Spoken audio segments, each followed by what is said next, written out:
I don't know.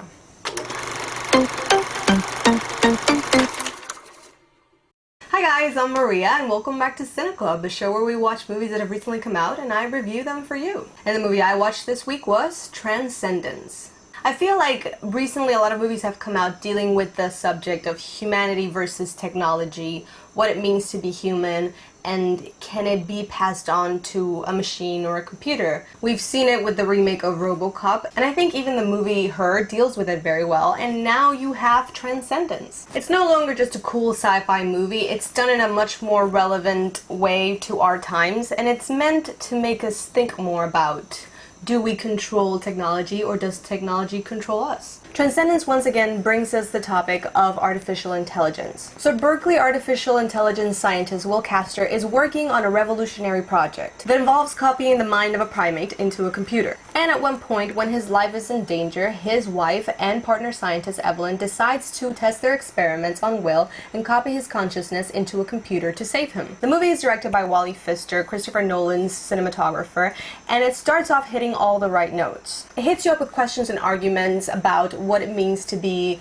a human being, what it means to have a soul, to have a mind, and can that be actually translated to technology or pasted into a computer? The movie brings in a very cool and refreshing topic while being visually interesting. Yet slowly but surely the logic of the movie starts crumbling and you end up with these huge holes in the plot, and the movie is just taken to another level that you don't necessarily want it to go to. The original interest in the story is the question of whether or not Johnny Depp's character, his consciousness, is really the one reacting and talking through this computer, or is it just a bunch of data that has been collected and is reacting the way it was told to? But the intrigue in that question fades away after the first 40 minutes, and it's immediately replaced by a bunch of sci-fi experiments that make no sense to the story. Every time they would show a breakthrough in their new experiments, it would involve superhuman strength, speedy regeneration, reversal of contamination, and at just one point you're just looking at the movie and going, no.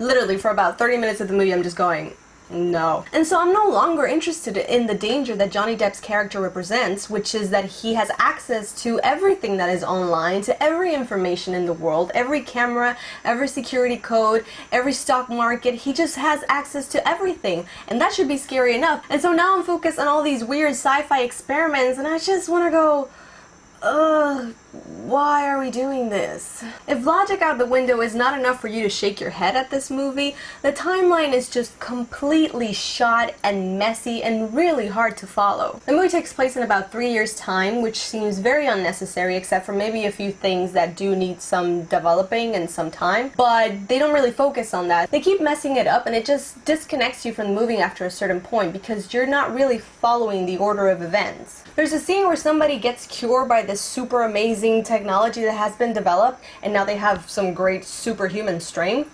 and literally in the 2-minute time of the movie that this scene happens, apparently 2 months have passed and now people are talking about it, and you're just like, but this just happened possibly 3 days ago. It does not feel like 2 months have passed. Well, maybe I could have gotten on board with the movie being very ambiguous about the science. The thing that really bothered me the most about the movies were the characters. Maybe there wasn't great development in the script for the characters, maybe the script needed a second draft, or maybe it's the fact that Wally Pfister is a first-time director and he's not exactly an actor's director, but I just felt absolutely no sympathy for any of the characters, much less for the wife, played by Rebecca Hall. She's essentially the character you follow throughout the entire movie, and I just found her so bland and boring and just annoying even. I really don't feel her desperation and her need to really save her husband, apart from the obvious that, well, it is her husband. They don't build on that love story well enough for me to care, or for even her to show that she really needs to save him by any means necessary. I just didn't like them together. I didn't feel any chemistry. I don't feel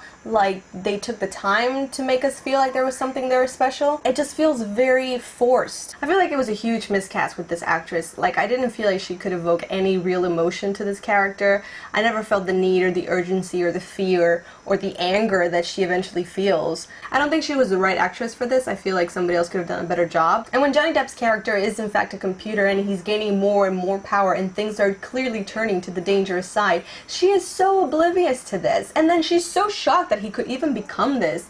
And I'm thinking, aren't you a scientist? Aren't you like aware that this could have happened? You really never saw this coming? Come on. It's just very hard to sympathize with her and her situation at any moment throughout the movie. Which brings me to the next big fail of the movie. There's no intensity or action to this movie, and I don't mean in a physical way or in the shape of violence. I mean, throughout the majority of the movie, there is absolutely no sense of urgency, and I feel like this kind of movie should make you feel uneasy. Nobody seems particularly worried about what's going on or the danger that this represents. And when the FBI finally arrives at the scene, it's just this one average FBI agent throughout the whole movie, and then he just brings in a couple of more guys when he really thinks it's steam-worthy. Shouldn't we alarm somebody? I don't know, the president maybe? We're talking about the complete control of technology and the internet, and the repercussions to this are so minimal that at one point I just feel like this is really not as dangerous as you would think it would be. So I really never get a sense that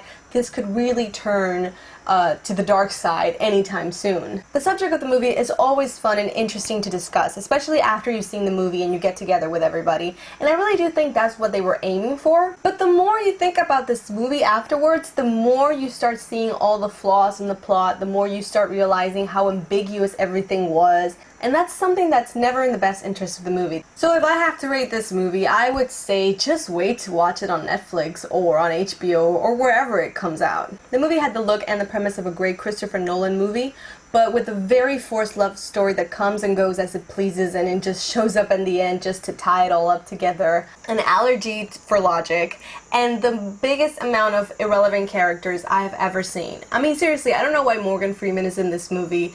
He doesn't even have a good narrating moment in it. It just brings up so many people that amount to nothing in the very end. But guys, that's just my opinion. Tell me, what did you think about Transcendence? If you haven't seen it, tell me, what do you think about Johnny Depp doing movies that are not one of his character movies, just him being a plain person? Because I don't think I have seen one in a very long time that is actually any good. The only one that comes to mind right now is Nick of Time, which is a great movie, but I think it's been at least 15 years since that movie. That's everything for this review of Transcendence. I hope you enjoy watching it as much as I enjoy talking to you about it. If you liked this video, you can go ahead and give it a thumbs up. That's always appreciated. But if you really liked it, you can go ahead and share it with a friend. Don't forget to subscribe for more. I have a movie review every week for you. And I will see you on our next movie date. The first time I saw it, I liked it, but I was immensely uncomfortable because I was watching this movie with my grandmother. Tip to everybody, don't watch this movie with any family member. You will regret it. Just insane.